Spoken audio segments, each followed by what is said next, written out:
ngasi live ama pudana laksai aduga ngasi ki live si khoi folk art am di culture ki matang da khoi ki fundraise tawna bagi dang event ama sinbane Enchanted garden sida live si yam kuina hazar roge hujik se khoi thoge ba khoi sing sau gi na maram oiraga khoi mafam kaya da wana tare me do zum bateng pang bu chacha ga da me live su budi yam kuina hazar roge aduga khata na khoi live si khoi sathasi Leisure se koi Patsoi lande lai ba koi Enchanted garden hai ro phom de Enchanted garden se koi event gumba sin ba koi lohong ba jaiga na hot pa gum sin be ya ba phom amadi oi ma phom se ko ana masida koi hayeng se koi folk art amadi culture koi promote to boy na madu gi da bang fundraise to boy na koi gi guru ruben masamak yaw ga koi sinja ga da ba event na mo oi bani na hayeng gi event asigi matang da soi hai be haijara ke du ga Enchanted garden sigi matang da koi event gumba koi hujikti lam se koi khara kana tong na rabina scarce na rabina wala lam lai ta na maram wa koi event gumba koi ki ho bo khungdong ba ta mo tam da koi gi haidi function of them yaw ko adana mafam sining yam phajana sining mafam da lai ta adugi problem do solve to boy na Enchanted garden se koi booking to su ya ga ni haidi thamjage aduga adu na ta ga su koi gi picnic spot ka su yam lai na sang yeng se do kamai to bono garden se do koi tengeng han jar ke aduga koi mafam na location se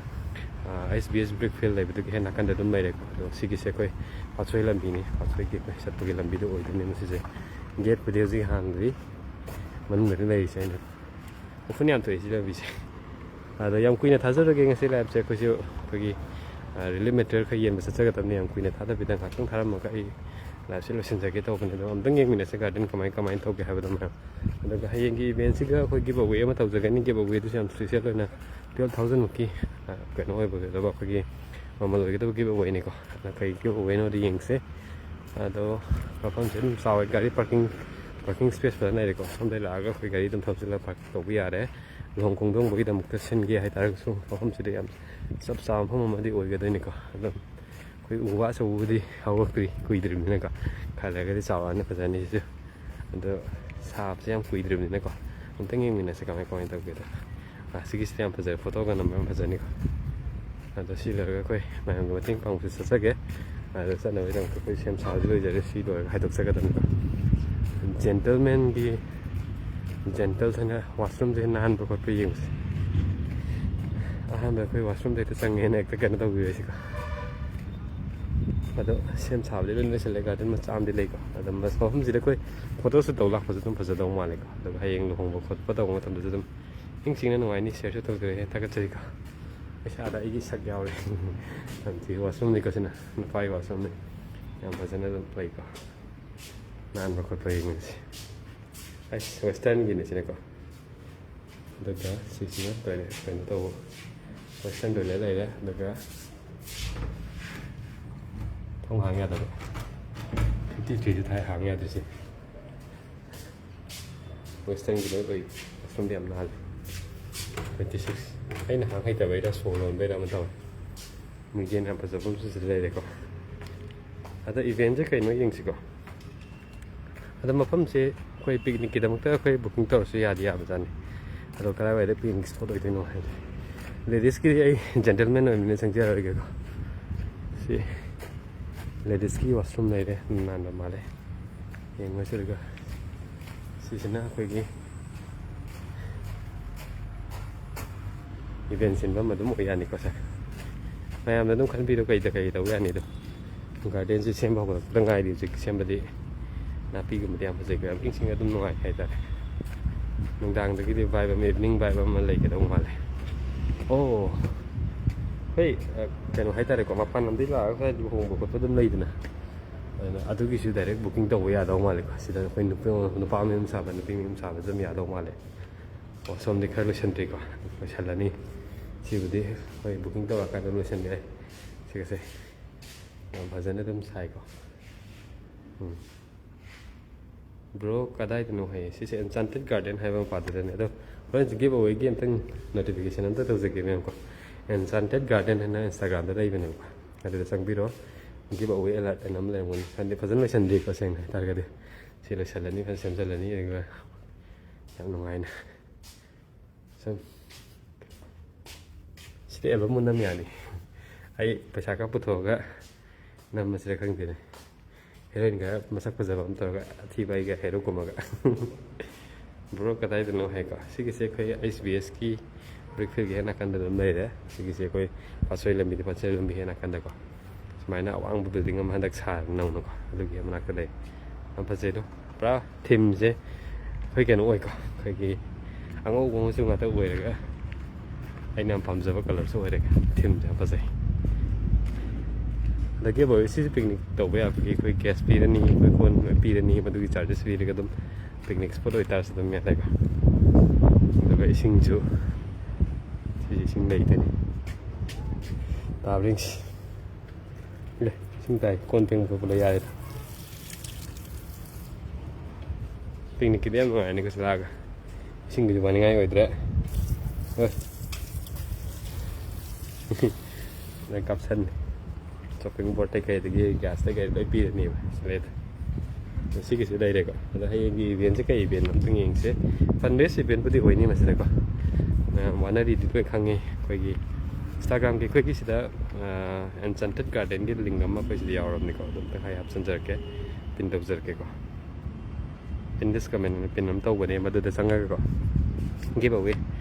Koi 12,000 giveaway hum tau tu ni ko.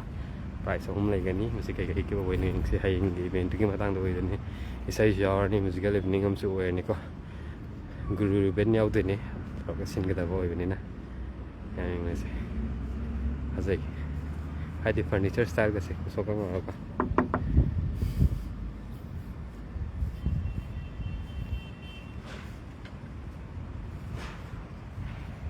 ada sonakan lagi tau kadam ni event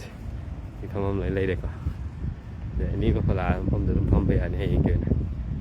เสียค่อยเสียเลยก็ค่อยมาเกี่ยค่อยกี่ใครนั้นได้ผมเลยใกล้สันนี่ให้ไปเลยอะดูจะเจอเลยดูก็มาคาตาบะ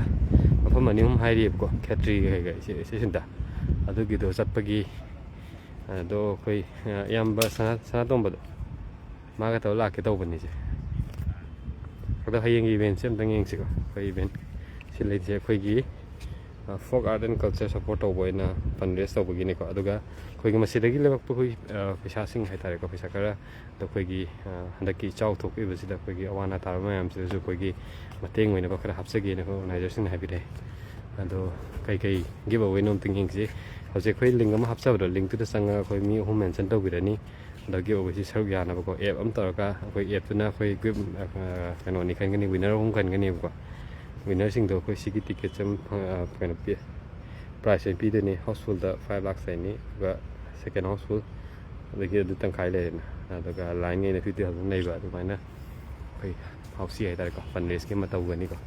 ada Enchanted garden Patsoi sigi khoi ki keno QR code scan to ga dum ya ban sanga ga dum giveaway game tan dum chak biro ya ni ada hayeng reporting time si da pung ani da gi hoga da event ni pung mari m khai da dum pot pa hor ni ko ada masigi se khoi folk art and culture support to moina tau jabe event ni dong ka habi gira ne kana matang da event si matang ai na dengang pe ya da da sana to ma ko pulio hoyan pun dai ni ado sigi event sigi matang da ai hayeng oi bani na ai lai ma san thaja bani dem kuin su thaja roi ko ana khoi na giveaway se sorg ya bi gai ta ga di hojik Enchanted garden hai ba khoi gi kana ma khoi gi Instagram gi page am lai bani ado link su hapsa ni link tu sang bi ga khoi na madu da gi khoi mi home mention to bi ga hai ta ko ado da khoi gi post am thaga jab ni giveaway gi ado mi home mention to bi ra mo mi home da mai mention to bi ra ka da khoi giveaway na di application am tar ga khoi mayam da authok sa ni hai ta ko khal ga ado masih hai jar ga khoi mayam da di khoi live chila sin tan ja da lob ke du garden si gi oi ba hai petang unique web features e khoi hong bu gum ba khoi gi jai ga kum ba sin ge na tra ga khoi hejing pot kum sing any event khoi gi event nam sin ge hai ta ni hom jila la adam sin be ani parking space pa lei adu ka khoi gi si ge ne ji to toilet washroom pa lei di ko garden parking picnic da boy si do mia ni ko mayam mafam ani lei hai ta picnic le somna kan daga adam la aga dam sin be ya ne do mapan lam dei la ga khoi sam na ha silchar gum da khoi yaw wi da na khoi gi bor kai na wa ja si la ga mem sab zu dum ya ni bedroom kai ta phazan nei ri ko aduna adu gum mai to bugi booking to bu su ya ga ni mem ko aduna mai to ga khoi gi event ama su heng fundraise to boina su sin ga ni adu ga ꯒꯥꯔꯗꯦꯟꯁꯤꯒꯤꯁꯨ ꯑꯣꯏꯅ ꯃꯌꯥꯝꯗ ꯑꯩꯈꯣꯏꯅ ꯈꯤꯇꯪ ꯈꯪꯍꯟꯖꯒꯦꯅ ꯑꯩ ꯂꯥꯏꯞꯁꯦ ꯊꯥꯖꯕꯅꯤ ꯃꯁꯤꯒꯤ ꯂꯥꯏꯞꯁꯦ ꯂꯣꯏꯔꯒ ꯑꯩꯈꯣꯏ ꯃꯌꯥꯝꯒꯤ ꯑꯣꯏꯅ ꯑꯩꯈꯣꯏꯒꯤ ꯃꯇꯦꯡ ꯄꯥꯡꯈꯤꯕꯒꯤꯁꯨ ꯑꯃꯨꯛ ꯆꯠꯆꯔꯨꯈꯤꯒꯅꯤ ꯑꯗꯨꯒ ꯆꯠꯄꯗꯨꯁꯨ ꯃꯌꯥꯝꯅ ꯑꯗꯨꯝ ꯀꯥꯟꯗꯗꯤ ꯑꯩ ꯉꯁꯤ ꯁꯤꯒꯤ ꯂꯥꯏꯞꯁꯦ ꯁꯞꯄꯣꯔꯠ ꯁꯤꯌꯔ ꯇꯧꯕꯤꯌꯣꯗꯤ ꯍꯥꯏꯗꯅ ꯍꯣꯔꯦꯟ ꯃꯌꯥꯝꯅ ꯑꯩꯈꯣꯏ ꯃꯇꯦꯡ ꯄꯥꯡꯕꯒꯤ ꯆꯠꯄ ꯃꯇꯝꯗ ꯑꯗꯩ ꯈꯖꯤꯛ ꯈꯖꯤꯛ ꯁꯤꯌꯔ ꯇꯧꯕꯤꯌꯣꯅ ꯍꯥꯏꯖꯒꯦ ꯑꯗꯣ ꯃꯌꯥꯝ ꯃꯁꯤ ꯍꯥꯏꯔꯒ ꯑꯩꯈꯣꯏ ꯚꯤꯗꯤꯑꯣꯁꯦ ꯑꯩꯈꯣꯏ ꯂꯣꯏꯁꯤꯟꯅꯕ ꯇꯥꯟꯖꯥꯗꯤ ꯂꯧꯖꯒꯦꯀꯣ ꯑꯗꯨꯒ ꯃꯈꯥ ꯇꯥꯅ ꯃꯌꯥꯝꯅꯁꯨ ꯈꯪꯕꯤꯅꯤꯡꯕ ꯂꯩꯇꯥꯔꯒꯁꯨ ꯍꯧꯖꯤꯛꯀꯤ ꯑꯦꯟꯆꯥꯟꯇꯦꯠ ꯒꯥꯔꯗꯦꯟ ꯍꯥꯏꯔꯤꯕ ꯑꯩꯈꯣꯏ ꯏꯟꯁꯇꯥꯒ꯭ꯔꯥꯝꯒꯤ ꯄꯦꯖꯇ ꯆꯪꯕꯤꯔꯒ ꯍꯦꯟꯅ ꯈꯪꯕ ꯌꯥꯒꯅꯤ ꯑꯗꯣ ꯀꯔꯤꯒꯨꯝꯕ ꯍꯌꯦꯡꯒꯤ ꯏꯚꯦꯟ ꯑꯁꯤꯒꯤ ꯃꯁꯤꯒꯤ ꯐꯟꯗ꯭ꯔꯦꯁ ꯏꯚꯦꯟ ꯑꯁꯤꯒꯤ ꯇꯤꯀꯦꯠ ꯂꯧꯕꯤꯅꯤꯡꯕ ꯂꯩꯇꯥꯔꯒꯁꯨ ꯑꯗꯨꯝ ꯁꯤꯗ ꯃꯐꯝꯁꯤꯗ ꯚꯦꯅ꯭ꯌꯨꯁꯤꯗ ꯂꯥꯛꯑꯒ ꯑꯗꯨꯝ ꯂꯧꯕꯤꯕ ꯌꯥꯒꯅꯤꯀꯣ ꯁꯤꯗ ꯑꯗꯨꯝ ꯑꯩꯈꯣꯏ ꯚꯣꯂꯨꯟꯇꯤꯌꯔꯁ ꯃꯌꯥꯝ ꯑꯃ ꯂꯩꯔꯦ ꯑꯗꯨꯝ ꯂꯧꯕꯤꯕ ꯌꯥꯒꯅꯤ ꯁꯣꯝ ꯅꯥꯀꯟ ꯄꯤꯛꯅꯤꯛ ꯁ꯭ꯄꯣꯠ ꯑꯃ ꯁꯦꯀꯦꯟ ꯁꯨꯕꯗꯨꯅꯤꯀꯣ ꯌꯥꯝ ꯆꯥꯎꯋꯤ ꯁꯤꯁꯤꯅ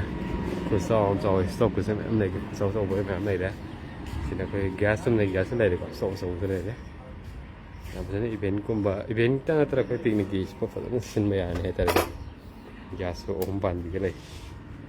ꯑꯗꯨꯒ ꯁꯣꯝ ꯅꯥꯀꯟꯗꯅ ꯑꯩꯈꯣꯏ ꯁ꯭ꯇꯣꯞ ꯑꯆꯧꯕꯗ ꯂꯩꯔꯦ ꯔꯥꯏꯁ ꯀꯨꯀꯔ ꯍꯥꯏꯔ ꯑꯆꯧꯕ ꯑꯃ ꯂꯩꯔꯦ ꯂꯣꯏ ꯄꯤꯗꯣꯏꯅꯤꯀꯣ ꯃꯩ ꯑꯗꯨꯝ ꯐꯪꯒꯅꯤ ꯁꯤꯗ ꯃꯩ ꯏꯁꯤꯡ ꯂꯣꯏ ꯐꯪꯉꯦ ꯌꯥꯝ ꯅꯨꯡꯉꯥꯏꯒꯗꯕ ꯃꯐꯝꯗꯤ ꯑꯣꯏꯕꯖꯥꯠꯅꯤ ꯃꯌꯥꯝ ꯑꯩꯈꯣꯏ ꯏꯃꯥꯟꯅꯕ ꯄꯨꯟꯒꯦ ꯑꯩꯈꯣꯏꯒꯤ ꯔꯤꯌꯨꯅꯤꯌꯟꯒꯨꯝꯕ ꯇꯧꯒꯦ ꯍꯥꯏꯇꯥꯔꯁꯨꯀꯣ ꯆꯞ ꯆꯥꯒꯗꯕ ꯃꯐꯝ ꯑꯣꯏꯔꯅꯤ ꯑꯩꯈꯣꯏꯒꯤ ꯁ꯭ꯀꯨꯜ ꯇꯤꯟꯅꯔꯛꯄ ꯏꯃꯥꯟꯅꯕ ꯏꯃꯥꯟꯅꯕꯤ ꯃꯌꯥꯝꯗꯣ ꯑꯃꯨꯛ ꯄꯨꯟꯅ ꯔꯤꯌꯨꯅꯤꯌꯟ ꯀꯥꯏꯅ ꯇꯧꯋꯤꯗꯅ ꯑꯗꯣ ꯃꯐꯝ ꯔꯤꯌꯨꯅꯤꯌꯟꯁꯦ ꯀꯥꯏꯗ ꯇꯧꯁꯤ ꯈꯣꯠꯁꯤ ꯀꯥꯏ ꯈꯟꯅꯕꯗ ꯁꯤ ꯑꯗꯨꯝ ꯇꯧ ꯌꯥꯅꯦꯕ ꯍꯥꯏꯗꯤ ꯀꯤꯠꯆꯟꯒꯤ ꯐꯦꯁꯤꯂꯤꯇꯤ ꯐꯖꯅ ꯂꯩꯔꯕꯅꯤꯅ ꯈꯔ ꯑꯃ ꯊꯣꯡꯒꯠꯂꯁꯨ ꯈꯔ ꯉꯧꯈꯠꯂꯛꯑꯁꯨꯀꯣ ꯑꯗꯨꯃꯥꯏꯅ ꯇꯧꯕ ꯌꯥꯒꯗꯕ ꯃꯐꯝ ꯑꯣꯏꯕꯅꯤ ꯃꯌꯥꯝ ꯃꯁꯤ ꯍꯥꯏꯖꯔꯒ ꯑꯩ ꯂꯥꯏꯞꯁꯤꯗꯤ ꯃꯇꯥꯡ ꯑꯁꯤꯗ ꯂꯣꯏꯁꯤꯟꯖꯔꯒꯦ ꯃꯊꯪꯒꯤ ꯂꯥꯏꯞ ꯑꯃꯗ ꯑꯃꯨꯛ ꯊꯦꯡꯅꯔꯁꯤ